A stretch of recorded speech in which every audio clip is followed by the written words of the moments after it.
संत शिरोमणि आचार्य 108 विद्यासागर जी महाराज की जय।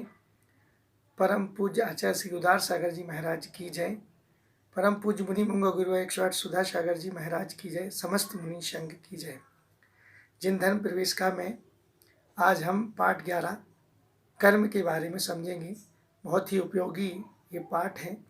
संसार में सबसे अधिक अगर कोई ईमानदार है तो वो है कर्म। ना जो गरीबी का, अमीर का, छोटे का, बड़े का, बुद्धिमान, बुद्धिहीन, कर्म कोई पक्षपात नहीं करता। जीव के जैसे परिणाम करता वैसे ही वो फल देते हैं।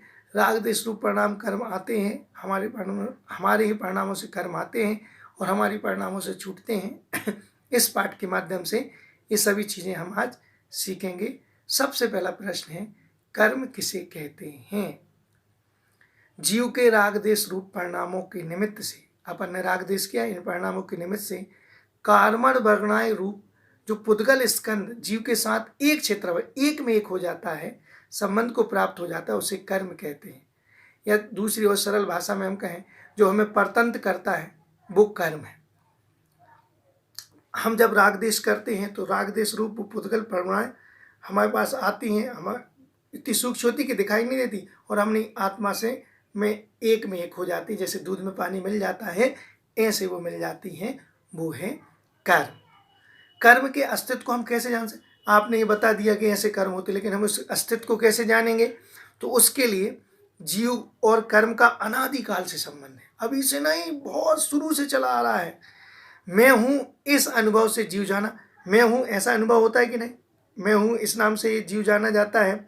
जगत में कोई गरीब है, कोई अमीर है, कोई गोरा है, कोई काला है, कोई रोगी है, कोई निरोगी है, कोई स्वस्थ है। ये सब विचित्रता अपन को देखने आ रही हैं। तो ये विचित्रता किसके उदय से होती हैं?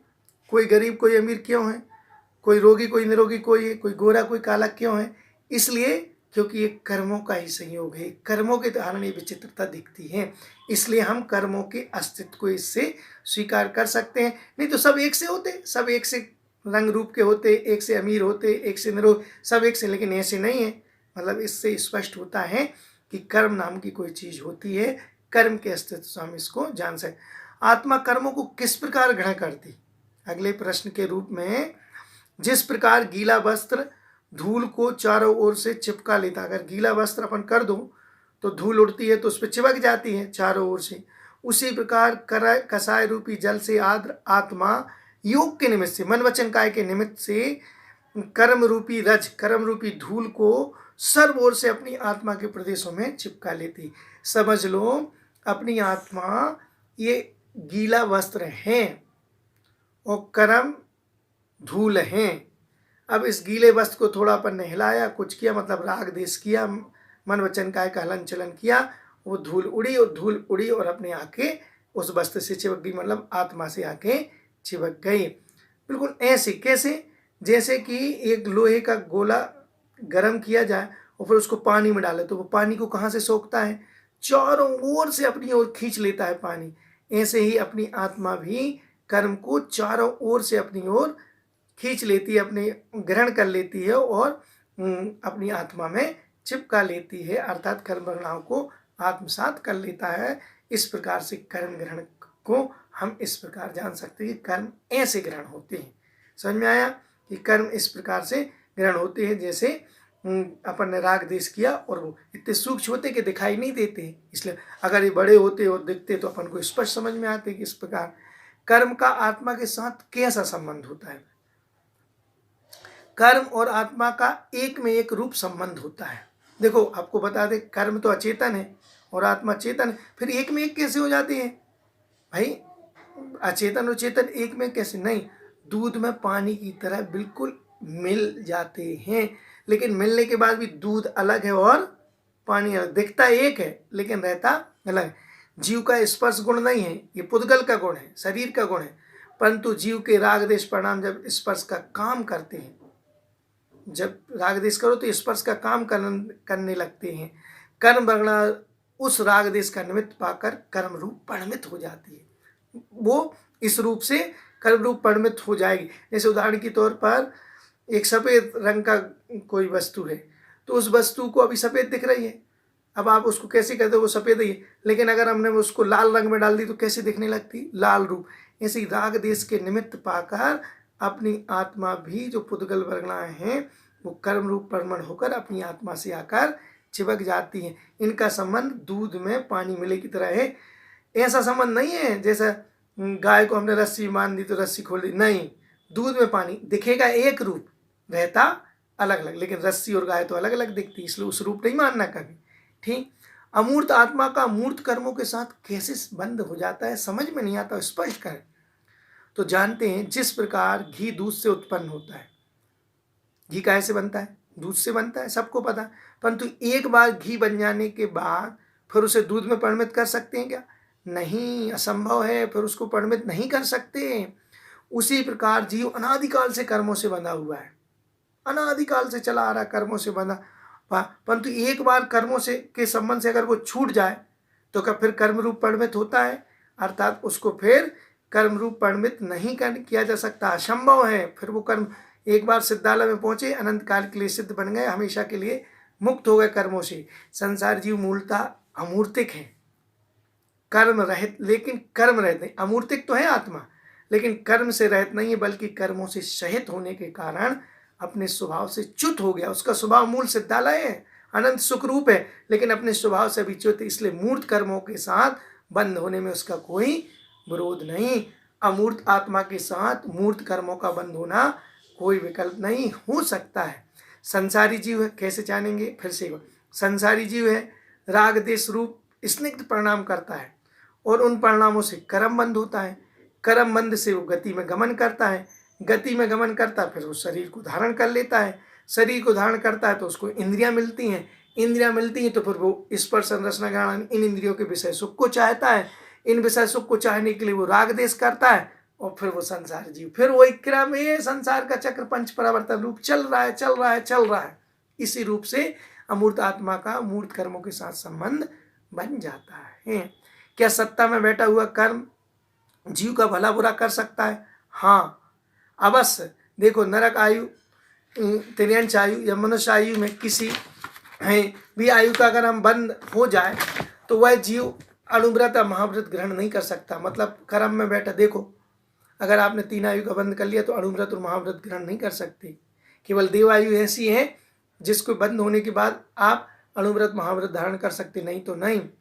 70 कोड़ा कोड़ी सागर की मोहिनी कर्म की स्थिति अगर सत्ता में है तो अन्य कर्मों की भी उत्कृष्ट स्थिति अगर सत्ता में है तो जीव सम्यक ग्रहण करने की योग्यता नहीं ला सकता। देखो, कर्मों में बैठी हुई सत्ता में बैठा हुआ कर्म अपना फल जरूर दिखाता है, इसलिए बड़े लंबे कर्म नहीं बांधना, बड़े पाप नहीं करना, बड़ी स्थिति नहीं बांधना, नहीं तो अपन भी ऐसे ही पड़े रहेंगे। अब प्रश्न उठता, आपने बता तो दिया, लेकिन होते कितने हैं कर्म? ये कर्म 8 होते हैं, ज्ञानावर्णी, दर्शनावर्णी, वेदनी, मोहिनी, आयु, नाम, गोत्र और अंतराय, ऐसे 8 कर्म होते हैं। इन लेकिन सुनने में तो 148 कर्म प्रकृतियां, ये क्या होती है कर्म प्रकृतियां? 148 ये क्या भेद है? ये कर्मों के इंटरनल भेद है और प्रभेद बोलना चाहिए, भेद के प्रभेद, ठीक, वो हैं जैसे ज्ञानावर्णी के 5, दर्शनावर्णी के 9, वेदनी के 2, मोहिनी के 28, आयु के 4, नाम के 93, गोत्र के 2 और अंतराय के 5। इस प्रकार से ये क्या बोलते हैं, कर्म के उत्तर भेद हो जाते हैं, प्रभेद। मूल में तो 8 है, लेकिन एक कर्म की 148 जो प्रकृतियां कहलाती हैं वो इनको ही बोलते हैं, इनके इसके भेद प्रभेद को। कर्म की क्या विशेषताएं होती हैं तो बताते हैं, कर्म की बहुत सारी विशेषताएं हैं। पहला, कर्म हमारे राग देश परिणामों से बंद अवस्था को, अगर हम राग देश कर रहे हैं तो वो बंद अवस्था को प्राप्त होंगे, और राग देश नहीं कर रहे हैं तो कर्म कभी बंद अवस्था को प्राप्त नहीं होती। तो राग देश हमने किया और वो बंद अवस्था को प्राप्त हुई। कर्म बंद के कारण यह जीव संसार, केवल एक कारण है संसार में भटकने का, वो भी कर्म बंद का कारण। कर्म बंद करते रहेंगे तो संसार में भटकते रहेंगे। हम अपने कर्मों के स्वयं निर्माता है, कोई और नहीं बनाता कर्म। हम चाहे तो राग करें, हम चाहे तो देश करें, हम चाहे तो ना करें, तो कर्मों के निर्माता हम स्वयं हैं। ऐसा नहीं कि बाजू वाला कर्म करे और हमारे बन जाए, नहीं, हम स्वयं अपने कर्मों को निर्माण। अपने कर्मों के अलावा जीव को कोई सुखी दुखी नहीं कर सकता। सुखी दुखी करना किसका काम है? कर्मों का है। पर तो निमित्त बनते हैं, लगता जरूर है कि क्या बोलते हैं हमें पर दुखी कर रहा है।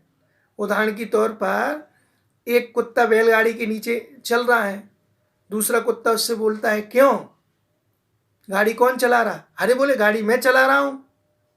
अब बताओ, चला बैल रहे हैं लेकिन उसको क्या भ्रम है, मैं चला रहा हूं। तो दूसरा कुत्ता उससे बोलता अच्छा रोक के दिखा, अगर तुम गाड़ी चला रहे हो तो रोक के दिखाओ। तो वो रुकता है कुत्ता, और संयोग से वो गाड़ी भी रुक जाती है, वो बैल भी रुक जाते। तो कुत्तों को तो अभिमान हो जाता, देखा मैं गाड़ी चला रहा हूँ। नहीं भैया, अपने कर्म के अलावा कोई जीव सुखी दुखी वास्तव में चला तो वो बैल रहे हैं, लेकिन इस जीव को बेमतलब में भ्रम हो जाता है कि मैं ये कर रहा हूँ, किसी का अच्छा किया तो मैंने किया, किसी का बुरा किया तो मैं नहीं। उसके कर्म स्वयं करा रहे हैं अच्छा और बुरा, वो बैल स्वयं चल रहे हैं और रुक रहे हैं। लेकिन भ्रम किसको है? कुत्ते को, कि भाई क्या बोलते हैं मैं बैलगाड़ी को चला रहा हूँ। लेकिन ऐसा होता नहीं है, जीव के स्वयं ही कर्म सुखी दुखी करते हैं। कोई और निमित्त बन सकते हैं सामने वाला, लेकिन सुखी दुखी नहीं कर सकता। ज्ञात भाव और अज्ञात भाव से कर्मों में विशेषता आती। अगर किसी कर्म के बारे में हम अच्छी तरह जान लें तो कर्मों में विशेषता, जैसे हम भक्तांबर पढ़ रहे हैं और हमें अर्थ नहीं पता तो हमें ज़्यादा भाव नहीं लगते। हम कोई पूजा पढ़ रहे हैं, हमें अर्थ नहीं, और अगर उसका अर्थ पता चल जाए फिर हम पढ़ें तो हमारे क्या भाव बनते? तो ज्ञात भाव और अज्ञात भाव, जाने हुए बिना जाने हुए में कर्मों में विशेषता आती है। कषाय और योग के निमित्त से कर्मों में स्थिति, अनुभाग, प्रकृति और प्रदेश बंध बनते हैं। कषाय से हमारी स्थिति, जितनी तीव्र कषाय करेंगे उतनी हमारी स्थिति बढ़ती है। अनुभाग, फल देने की शक्ति हमारी बढ़ती है कषाय से। और योग से, मन वचन काय से हमारी प्रकृति, हमारा उनका स्वभाव वो, और प्रदेश उनकी क्वांटिटी, उनकी संख्या, ये योग के निमित्त से होती। मतलब कषाय से हमारी स्थिति अनुभाग बढ़ते हैं और योग से इस प्रदेश और प्रकृति और प्रदेश बंध बनते हैं। इनको हम कम्बड़ आदि सभी स्थिति को कर सकते हैं। आत्मा से कर्म प्रयत्न पूर्वक अलग किए जा सकते हैं। ये एक में एक हैं, दूध में पानी की तरह, लेकिन दूध से पानी को अलग किया जा सकता है। हाँ, गर्म करें तो भाप बन के उबाल। ऐसे अगर हम अपनी आत्मा को तपाएं तप आदि से तो ये धीरे धीरे धीरे कर्म अलग हो जाते हैं और हमारी आत्मा शुद्ध, टंकोत्कीर्ण, निर्मल स्वभावी हो जाती है और हम सिद्धालय में विराजमान हो जाते हैं। इस प्रकार कर्मों की स्थिति क्या कहलाती है? आप बोला कर्मों की स्थिति ऐसी मानो वैसी, ये कर्मों की स्थिति क्या है? बंधे हुए कर्म जब तक अपना फल देने की स्थिति में रहते हैं तब तक काल की मर्यादा कर्मों की स्थिति कहलाती। जब तक वो सत्ता में पड़े हुए हैं वो स्थिति कहलाएगी। जैन कर्म के सिद्धांत के अनुसार प्रत्येक कर्म आत्मा के साथ एक निश्चित अवधि तक बंधा रहता है। भाई हमने जितने देर के लिए कर्म बांधा उतनी देर तक वो बंधा रहेगा कर्म, और फिर तदुपरांत फिर वो निर्जरित हो जाए। जैसे पेड़ पर फल कब तक लगा रहेगा? जब तक वो कच्चा रहे, जैसे ही पकता है अपने आप गिर जाता है। ऐसे कर्म की स्थिति जब तक रही जब तक, और फिर वो उदय में आने के बाद और झड़ जाता है, निर्जरित हो जाता है, फल देकर अलग हो जाता है। कर्म भी अपना फल देने की सामर्थ्य रखते हैं और जब वो फल काल की मर्यादा समाप्त होती है स्थिति, तो उसके हिसाब से वो फिर अलग हो जाते हैं। इस प्रकार ये स्थिति होती कैसी? कितने कर्मों की सबकी एक सी होती कि अलग अलग? नहीं, सभी कर्मों की स्थिति हम अलग अलग मानते हैं। ज्ञानावर्णी कर्म की स्थिति 30 कोड़ा कोड़ी सागर। कोड़ा कोड़ी क्या कहलाता है? 1 करोड़ में 1 करोड़ का गुणा हम करें तो जो गुणनफल जो इक्वल आता है, बराबर आता है, उसको हम कोड़ा कोड़ी बोलते हैं। तो ज्ञानावर्णी 30 कोड़ा कोड़ी सागरोपम की स्थिति। और कम से कम कितनी बांध सकते? अंतर्मुहूर्त। अंतर्मुहूर्त क्या कहलाता है? 48 मिनट से अंदर का टाइम अंतर्मुहूर्त कहलाता है। दर्शनावर्णी कर्म 30 कोड़ा कोड़ी सागरोपम और जघन्य से अंतर्मुहूर्त। वेदनी ज़्यादा से ज़्यादा 30 कोड़ा कोड़ी सागर, और कम बांधेंगे तो भी 12 मुहूर्त के लिए, इससे कम के लिए वेदनी नहीं बनती है, 12 मुहूर्त के लिए आपको बांधना। मोहिनी कर्म ज़्यादा से ज़्यादा 70 कोड़ा कोड़ी का, सबसे ज़्यादा स्थिति इसी है, इसलिए मोहिनी कर्म को सबसे खराब माना जाता है। और कम से कम इसकी भी अंतर मुहूर्त के लिए 48 में से कम 1 second, 2 second, 5 minute, 10 minute, 20 minute, 25 minute, 45 minute, 46 minute, 48 minute से पहले पहले की स्थिति सब अंतर्मुहूर्त के अंतर्गत है। आयु कर्म की 33 सागर तक के लिए हम आयु बांध सकते कम से कम अंतर्मुहूर्त के लिए। नाम कर्म की 20 कोड़ा कोड़ी सागरोपम की स्थिति हम बांध सकते कम से कम 8 मुहूर्त। गोत्र कर्म की स्थिति 20 कोड़ा कोड़ी सागरोपम और कम से कम 8 मुहूर्त। और सबसे लास्ट है अंतराय कर्म 30 कूड़ा कूड़ी सागर तक के लिए अंतराय बांध सकते हैं हम, और कम से कम अंतर मुहूर्त में भी वो कर्मोदय में आ सकता है। इसलिए ये हम कर्मों, ये वाला पाठ बहुत उपयोगी है। हमारे कर्मों में कौन सी स्थिति बन रही, क्या हो रहा, जानना बहुत उपयोगी है। इसलिए सभी लोग इसको ध्यानपूर्वक पढ़ें और समझे जाने। ठीक, आज अपने यहीं पर विराम देते हैं। सभी को जय जिनेन्द्र।